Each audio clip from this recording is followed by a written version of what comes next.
Despite what many might think, writing a business plan should be a lot of fun. Having a well thought out business plan is like having a roadmap to success. It can help paint a crystal clear picture of your business, what makes it unique, and why people should want to connect and do business with you. It's one of the things we at American Management Services tout to everyone either starting a business or getting ready to head into a new year. So if you're asking yourself, how do I draft a business plan? There are some things you should know. But before we get started, if you enjoy this type of content, subscribe. Also, connect with us on LinkedIn. If you're a visual learner, click the link in the pinned comment to read about writing a business plan and get your copy of our business planning worksheet. So, as you're developing your business plan, write it down. It's a simple rule, but you wouldn't imagine the owners we've worked with who kept their plans in their heads, thinking it's the best place to keep them. It's not. Your business plan, first and foremost, should be tangible. It must be written down, documented, and referred to months or years later. Your business plan is a blueprint that you and key members of your team use as a guide. A business plan is supposed to be a living, breathing document that has to conform to its environment and evolve to meet the needs of your market, potential market, employees, and of course you, ownership. If it's inside your head, how can you measure it against your actual performance?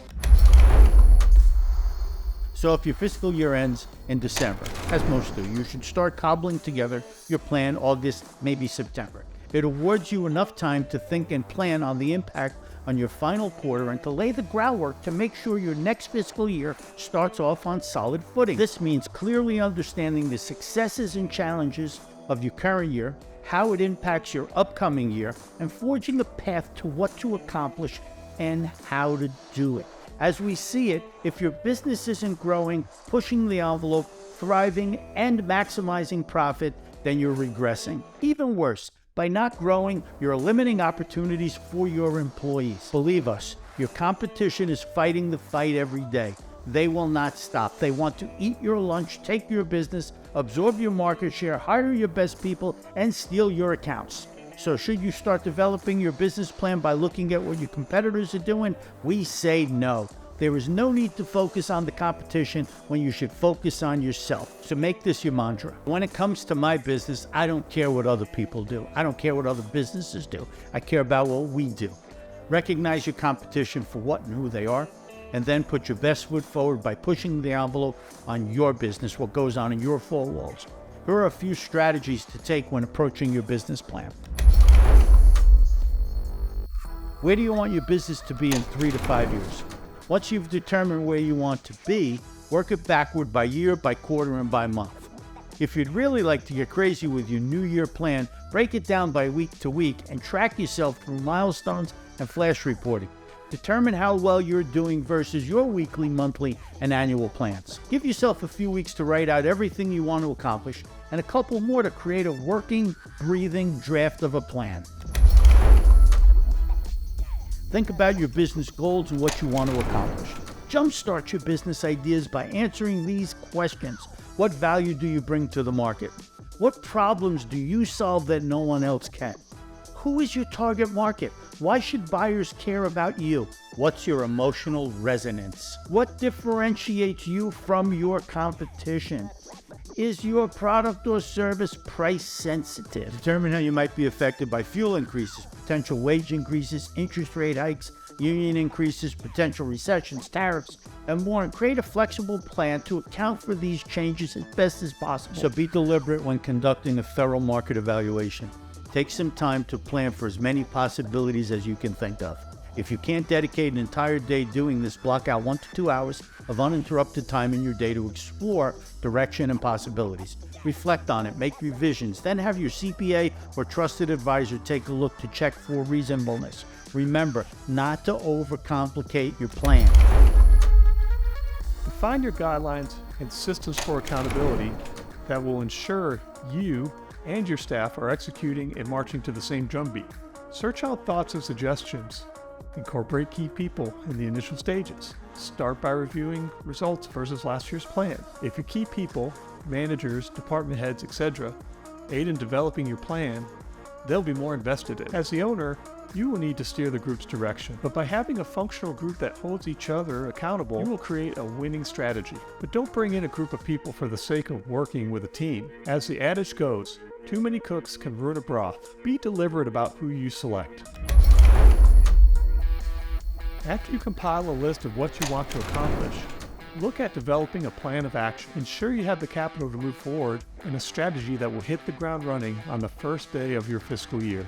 Determine the financial, personnel, subs, vendors, equipment, and assets your business will rely on to succeed. Determine how you will retain, grow, and develop these resources. Make sure you have 2 to 3 years of liquidity. You'll make mistakes, which is an inherent part of the process. When compiling your list of resources, try to answer these questions.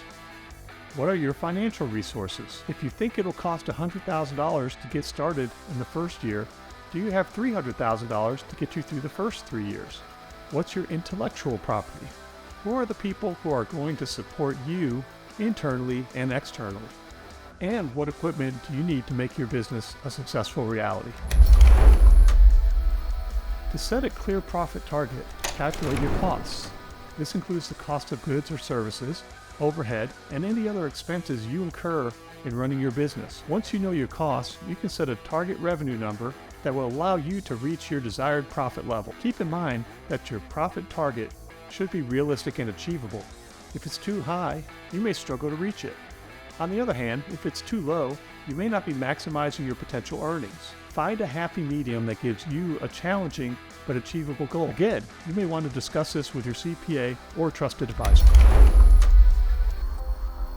Keeping track of your progress throughout the year is a strategy often overlooked by business owners. Too many owners track sales and cash balances and not key metrics. Each department head should be accountable to the group. Break your plan down into goals and milestones to determine where you should be annually, quarterly, monthly, weekly, and even daily, and segment that by each department. A few key metrics you should track to gauge your business's performances are: 1.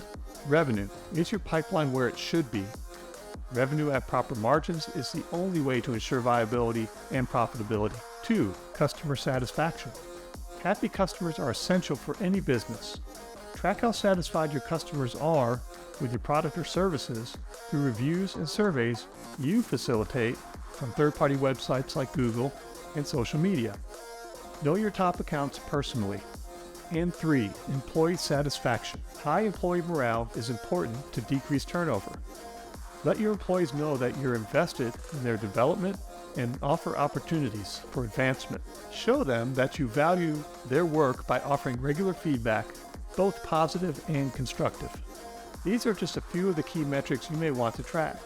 By tracking these 3, you'll be able to see how well your business performs and make necessary changes to improve its overall health. If there's another metric you track, write it out in the comments section below. If issues begin to arise, you can react much faster by knowing exactly what's happening and which department it's affecting.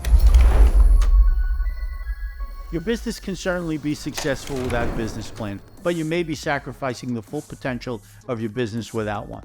Take your time with creating a plan, but it doesn't have to be long and unwieldy. The purpose of a business plan is for you and your key employees to use as a guide for the upcoming year.